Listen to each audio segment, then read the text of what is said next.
네, 이런 이슈들에 가리다 보니까 우리 임기 대통령 미국 가신 이야기가 잘 안 나오고 있어요. 물론 트럼프가 만났을 때야 훨씬 큰 이슈가 되겠지만 그래서 지금 그 이야기 먼저 한번 해보겠습니다. 문재인 대통령이 미국에 가자마자 가장 먼저 했던 게 장진호 전투 기념비. 예. 장진호 전투가 뭔지를 소개 좀 해주십시오. 장진호는 사람의 이름이 아닙니다. 장진호 전투는 6.25 때 1950년 11월에 압록강 근처에 있는 장진호까지 북진을 한 미국 해병 1사단이 중공군의 기습 공격에 맞서서 전투를 치르게 되는데요. 이 장진호가 있는 곳이 압록강 근처예요. 이 장진강을 댐으로 만든 인공 호수가 장진호. 그래서 호수인데요. 이때 중공군의 기습으로 포위가 돼서 싸운 전투가 장진호 전투고요. 이때 중공군이 미 해병 사단보다 10배 넘는 12만 명이 내려오게 됩니다. 미국 역사상 가장 고전한 전투 중에 하나가 되는 거죠. 근데 그때 이제 돌아가시거나 희생당하신 분들을 따로 미국에서 기념비를 만들어서 네. 기리고 있는데 6.25가 전체적으로 일어난 것은 북한이 기습 공격을 하면서 한참 밀려서 심한 낙동강까지 밀린 거예요. 그것을 전세를 뒤엎은 것이 인천 상륙작전이고 그러다가 다시 미군과 유엔군과 이렇게 한국군이 다시 치고 올라가는 과정 있죠. 그럴 때 개입하는 게 중국이에요. 중공이에요. 네, 중공. 그 당시에 북진을 인천 상륙작전을 위해 서울수복하고 북진을 하는데 그때 함흥 지역으로 또 상륙을 해요. 유엔군이 함흥 지역으로 상륙을 하면서 압록강 방면으로 내륙 쪽에 상륙군이 인천 상륙군이 내륙 쪽으로 올라가고 해병 1사단 상륙해서 압록강 쪽으로 같이 올라가면서 개마고원 쪽으로 쭉 올라가거든요. 그 당시에 이제 쭉 올라가는데 사실 중공군이 그 당시 중공군이 들어왔을 때 중공군이 우리가 흔히 알기로는 인해전술이라고 해서 꽹가리 치고 북치고 나팔 불면서 마구 시끄럽게 하면서 쳐들어왔다라고 흔히 알고 있는데 그런 게 아니고요. 그 당시에 중공군의 인해전술이라고 우리가 이야기하고 있는 부분은 후에 베트남 전쟁 때 북베트남 군들이 썼던 전술과 유사해요. 형태가 무엇이냐면 상대방 적군이 진지를 구축하고 있는데 밤에 최대한 소리를 죽이고 은닉 상태에서 적한테 최대한 가까이 갑니다. 그리고 동시에 수천 명 수만 명이 뛰어들어가요. 총을 쏘면서. 그걸 인해전술이라고 하는데 그거에 미군은 6.25 때 장진호 전투에서 거기 굉장히 크게 막대한 손실을 보고요. 베트남 전쟁에서도 막대한 손실을 봅니다. 그 작전으로. 그래서 미군이 장진호 전투에서 그렇게 막대한 손실을 보는데 사실은 이제 그게 미군의 초기 작전에서는 전술 실패였어요. 후위 부대가 같이 들어가서 같이 장악을 해줬어야 되는데 1사단이 거의 고립이 되는 상태가 되는 겁니다. 그러니까 6만 명의 중공군이 들어와서 포위가 돼버린 상태인 거죠. 그렇게 일이 좀 진행됐던 거고요. 이제 50년 6.25가 터지자마자 낙동강까지 밀렸잖아요. 다시 치고 올라갔죠. 그게 이제 압록강까지 간 건데 이게 청진호 전투에서 얼마나 큰 사상이 있었냐면요. 지금 미군이 6,000명에서 7,000명이 사망했다고 얘기하는 실제로는 한 12,000명 사망했다고 하고요. 중공군이 6만 명이 사망한 지역입니다. 근데 이때 날짜를 보면 12월이죠. 네. 11월, 12월인데 미국인들이 감당할 수 없는 추위가 왔던 해예요. 그래서 다리가 다 얼어서 떨어져 나가고 그런 시기고요. 이게 바로 어떻게 연결되냐면 11월 12일에 흥남부두 철수와 연관이 돼 있어요. 그다음에 이거를 전체를 말했을 때 일사후퇴라고 하는 겁니다. 이게 네. 예, 51년 일사후퇴가 연결돼 있는 거예요. 그래서 지금의 38선까지 쫙 밀려버리는 이 과정인데요. 한국 6.25 전쟁에서 6.25 때 제 기억으로 160만 명이 사망했거든요. 160만 명에서 200만 명이 사망을 했는데 이 단일 전투에서만 약 7만 5천 명이 사망한 적군과 아군을 다 합쳐서 엄청난 사건이었던 건데 그래서 이 사건이 굉장히 다시 재조명돼야 되고 그래서 여기서 나오는 게 바람찬 흥남 부두입니다. 그렇죠. 그리고 이 여기가 문 대통령의 고향인 함경남도 흥남이에요. 예, 맞아요. 근데 문 대통령 아버님께서 흥남시청의 농업과장으로 일을 하고 계셨었고 이때 중국 개입으로 다시 공산화가 될 위기가 될 것 같으니까 이제 탈출을 감행을 하시게 됩니다. 이때를 흥남 철수라고 하는데요. 당시에 피난민이 거의 10만 명에 육박했다고 해요. 근데 이때 흥남에 피난민들이 어마어마하게 모여들는데 미군이 철수를 하기에, 그러니까 이 사람들을 다 데리고 가기에 너무 많으니까 주저를 하는데요.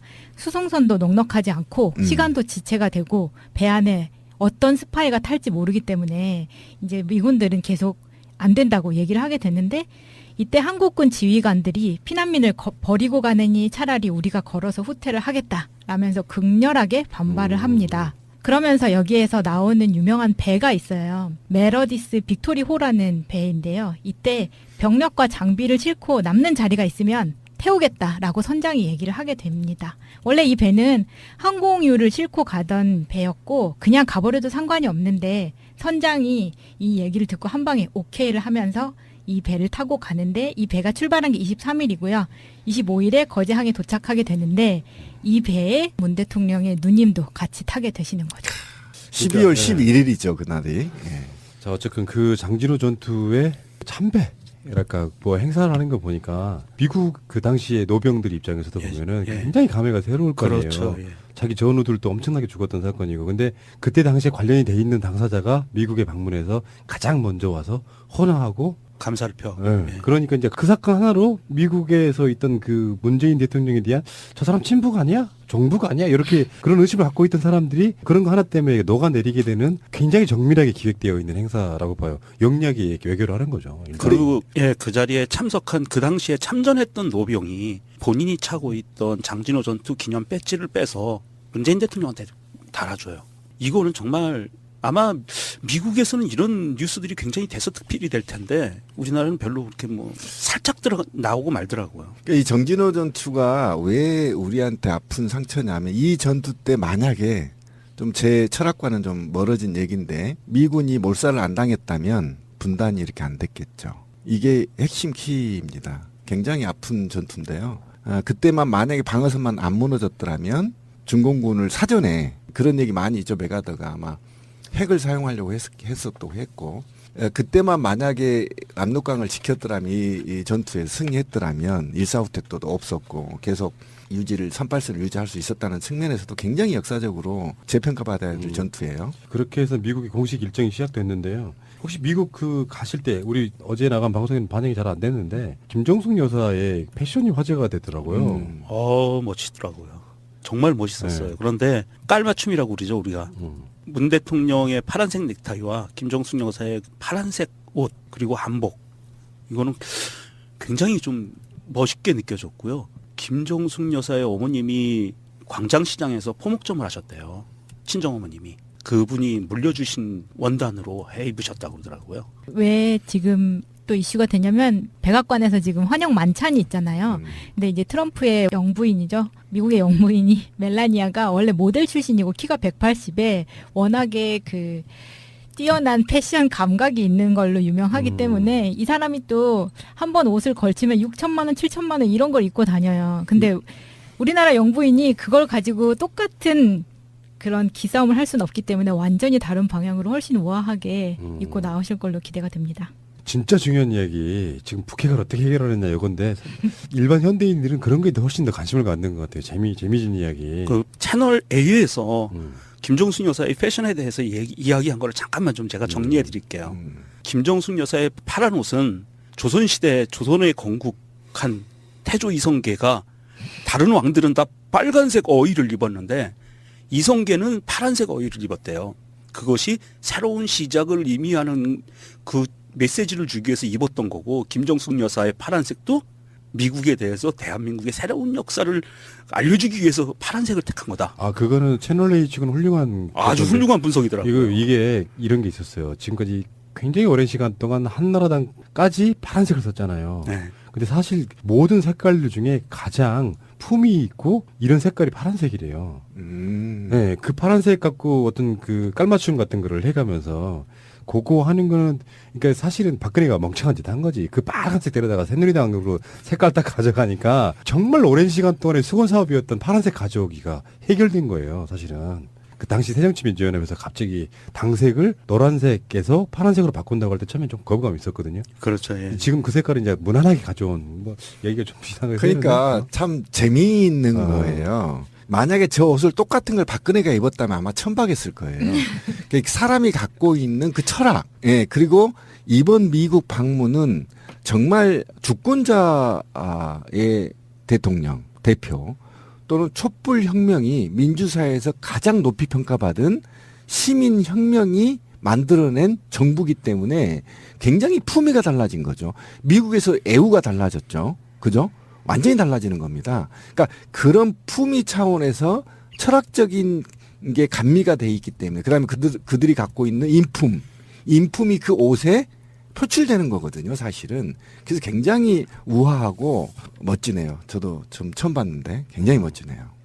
그 아직 뭐 트럼프를 만나는 시간은 좀 아직 좀 남아 있는데 그거 있더만요. 이제 문재인 대통령이 비행기 안에서 같이 수행하는 기자들이나 이런 사람들과 이야기하는 걸 보면은 확실히 핵심이 달려 있는 것 같아요. 다른 거는 뭐 이제 우호 설린 관계라고 해서 새로 바뀐 뭐 혈맹인 대한민국의 대통령이 미국에 각계 트럼프를 포함한 인사들을 만난다가 기본적인 얼개겠지만 가장 핵심은 그거죠. 북핵을 어떻게 할 것이냐에 대한 부분이잖아요. 그래서 문재인 대통령이 비행기 안에서 그런 이야기 했어요. 핵 동결을 하게 되면 북한에 무엇을 줄 것인지 미국과 협의하겠다. 이거거든요. 이게 핵심이고 이것을 의제로 담지 않으면 미국에 갈 이유가 없는 사실은 그런 외교인 거고. 그렇죠. 예. 그런 얘기도 했어요. 김정은이 원하는 것은 체제 보장과 대미 관계 개선이다. 네. 이건 핵심을 꿰뚫고 있는 거거든요. 그렇죠. 계란과 달걀의 문제 같은 그런 이야기 계속 하고 있는 거잖아요. 미국 때문에 핵 개발했어. 아니야. 핵 개발하니까 니들 제재하고 있는 거야. 이런 방식으로 서로 간의 책임 미루기 같은 건데 그 중간에 끼어 있는 혈맹인 미국과 동족인 북한과의 관계에서 문재인 대통령의 역할만 잘 하게 되면 사실 한반도 전체에 활로가 열리는 상태가 될 수 있는데 이거를 이명박이 천안함 사건이라고 하는 사실상 희대의 조작 사건을 통해 갖고 남북 관계를 경색시켜 놓은 뒤에 심지어는 박근혜는 개성공단까지도 문을 닫아버린 상태까지 온 상황이기 때문에 이게 외교 문제에 있어서는 문재인 대통령의 가장 급선무라고 할 수 있는데 무조건 이럴 수가 없으니까 미국에게 일단 서로 간에 대화를 한번 해보면서 국제적인 여건들을 만들어가면서 개성공단 내려야 되고 남북 간의 교류도 해야 되고 그때 다 이어놨던 철로를 통해 갖고 뭔가를 해야 되잖아요. 여기서 지금 문재인 대통령이 뭘 가져올지가 지금 가장 궁금한 거죠. 지금 문재인 대통령이 미국으로 가면서 기자들을 하고 대담을 하면서 그 흔들리는 비행기에서 경호원들은 앉으시라고 난기류 상태 때문에 비가 흔들리는 와중에도 괜찮다고 하면서 대담을 하셨는데 그 맥락을 지금 제가 아마 지난주에도 한번 말씀드렸던 것 같아요.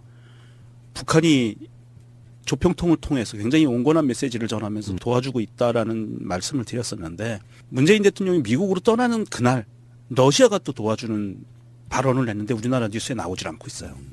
러시아 외무부 차관입니다. 모르글루프라는 외무부 차관이 문재인 대통령이 지금 메시지에서 밝힌 미사일과 핵 개발 동결 중단 그리고 그게 남북 대화의 시작점이다.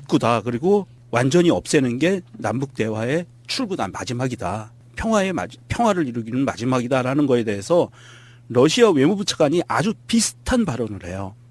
그래서 그러면서 러시아 외무부의 공식적인 입장은 비핵화 과정을 포함해 한반도 문제 해결을 위해서 동북아시아 영내의 확고한 평화 메커니즘 조성을 위해서 우리들은 로드맵을 갖고 있다. 개발해놨다. 그래서 중국과 협력을 해서 한반도의 평화 정착을 위해서 핵을 없앨 수 있는데 그런 노력을 같이 하겠다. 그리고 동시에 비핵화를 병행하면서 평화 안보 시스템 구축을 지지한다. 이러한 발언을 외무부에서 공식적인 채널로 이야기를 해요. 그런데 이게 우리나라 뉴스에 나오지를 않고 있어요.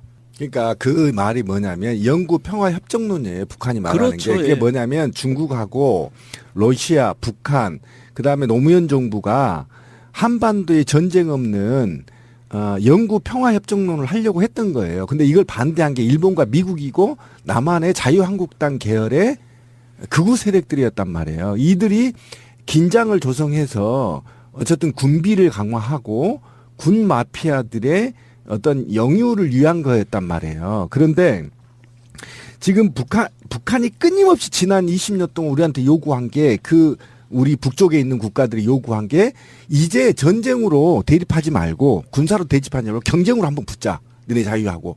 이게 지금 기본적인 거란 말이에요. 거기에 아시아의 어쨌든 허브 역할을 대한민국 해달라.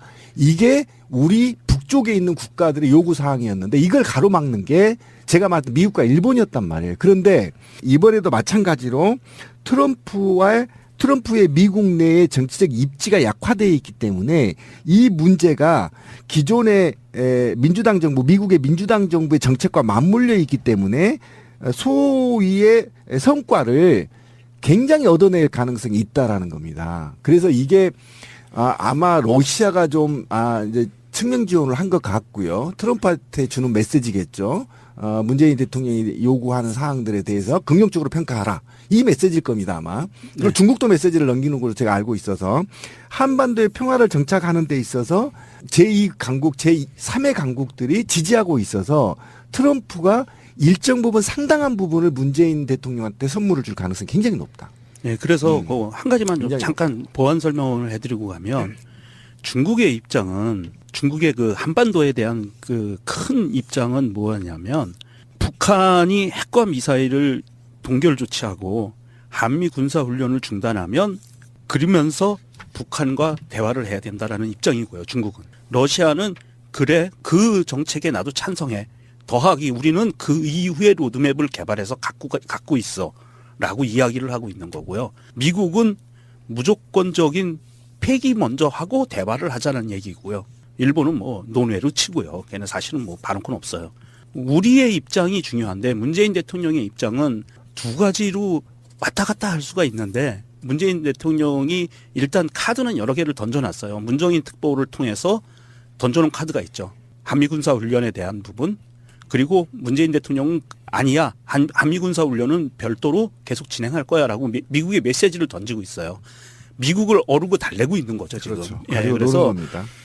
아마도 이번에 문재인 대통령도 공식적으로는 발언을 그렇게 해요. 한미 동맹의 굳건한 우호 관계를 재확인하고 이런 발언들을 하고요. 미국 백악관도 비슷한 발언을 해요.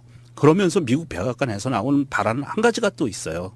그 좀 유의해야 될 부분이 뭐냐면 이 남북 대화, 북한과의 대화에서 반드시 핵 폐기가 우선은 아니다라는 발언이 백악관 관계자 말을 통해서 미국 뉴스를 잠깐 탔었어요.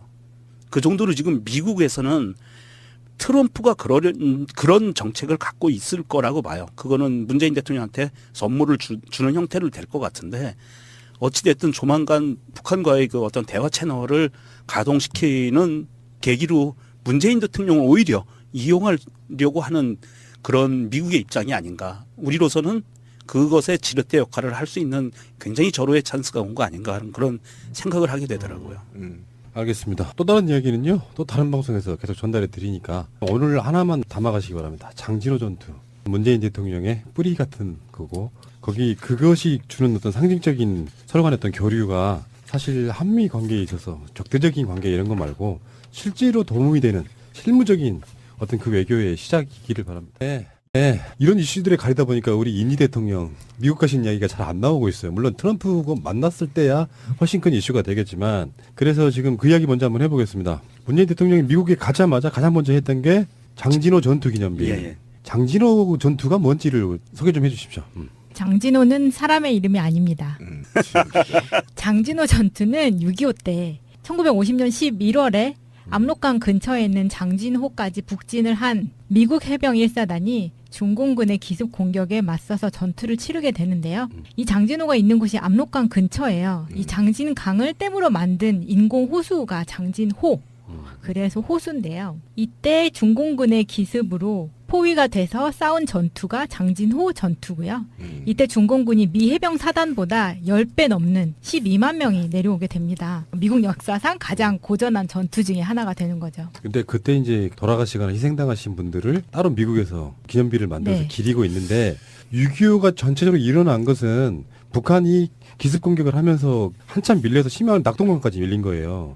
그것을 전세를 뒤엎은 것이 인천 상륙작전이고 그러다가 다시 미군과 유엔군과 이렇게 한국군이 다시 치고 올라가는 과정이 있죠. 그럴 때 개입하는 게 중국이에요. 중공이에요. 네, 중공. 그 당시에 북진을 인천 상륙작전 외 서울 수복하고 북진을 하는데 그때 함흥 지역으로 또 상륙을 해요. 유엔군이 함흥 지역으로 상륙을 하면서 압록강 방면으로 내륙 쪽에 상륙군이 인천 상륙군이 내륙 쪽으로 올라가고 해병 1사단 상륙해서 압록강 쪽으로 같이 올라가. 하게 반발을 합니다. 그러면서 여기에서 나오는 유명한 배가 있어요. 메러디스 빅토리호라는 배인데요. 이때 병력과 장비를 싣고 남는 자리가 있으면 태우겠다라고 선장이 얘기를 하게 됩니다. 원래 이 배는 항공유를 싣고 가던 배였고 그냥 가버려도 상관이 없는데 선장이 이 얘기를 듣고 한 방에 오케이를 하면서 이 배를 타고 가는데 이 배가 출발한 게 23일이고요. 25일에 거제항에 도착하게 되는데 이 배에 문 대통령의 누님도 같이 타게 되시는 거죠. 12월 그러니까, 11일이죠, 그날이. 예.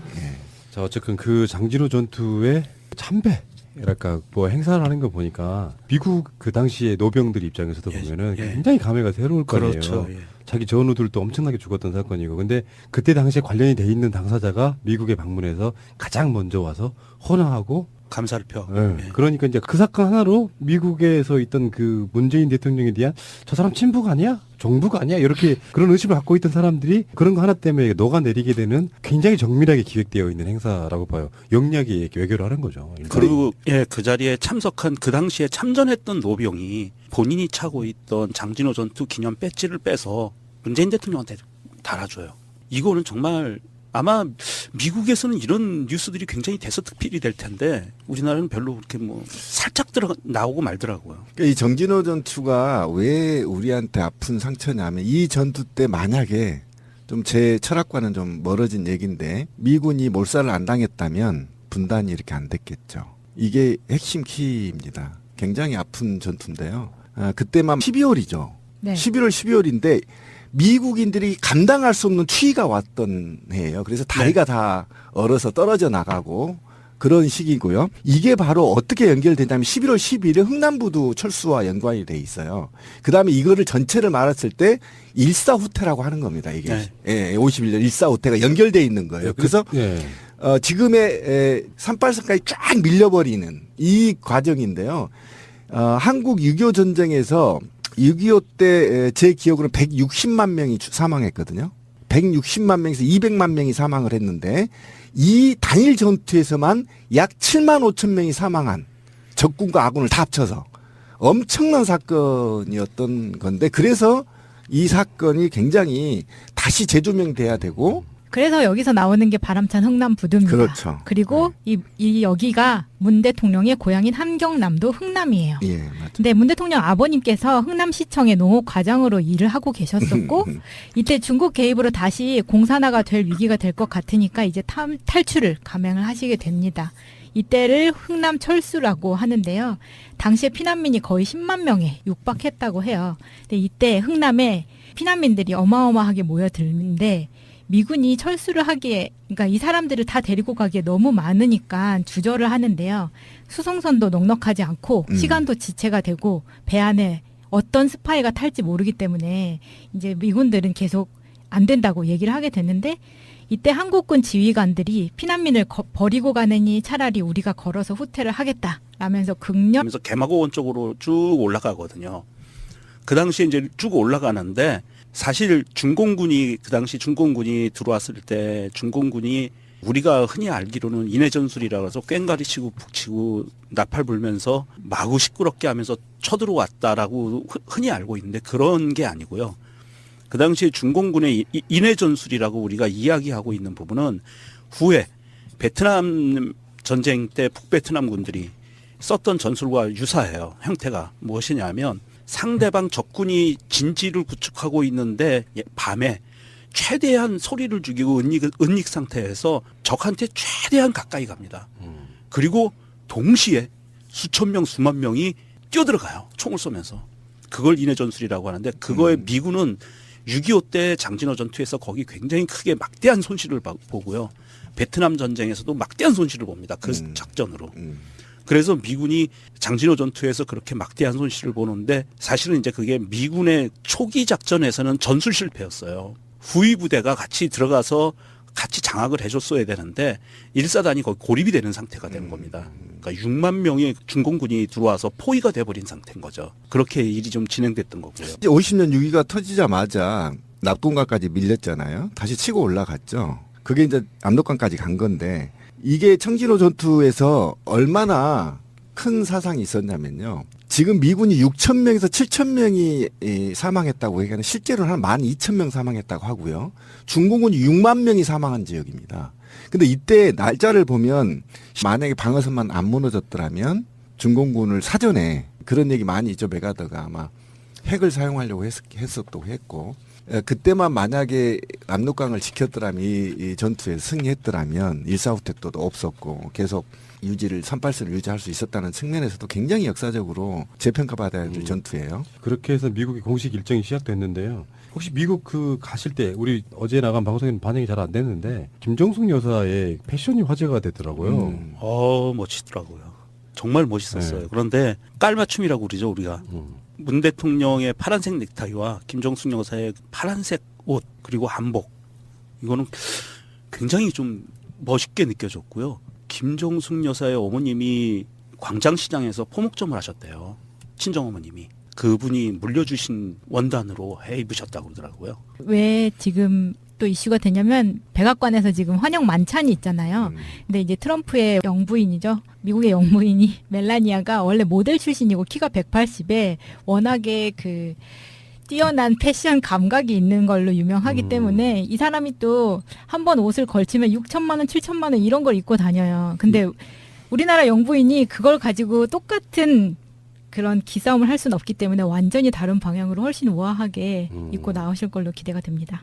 진짜 중요한 이야기 지금 북핵을 어떻게 해결하느냐 이건데 일반 현대인들은 그런 거에 훨씬 더 관심을 갖는 것 같아요. 재미진 이야기. 그 채널 A에서 김정숙 여사의 패션에 대해서 이야기한 거를 잠깐만 좀 제가 정리해 드릴게요. 김정숙 여사의 파란 옷은 조선시대 조선의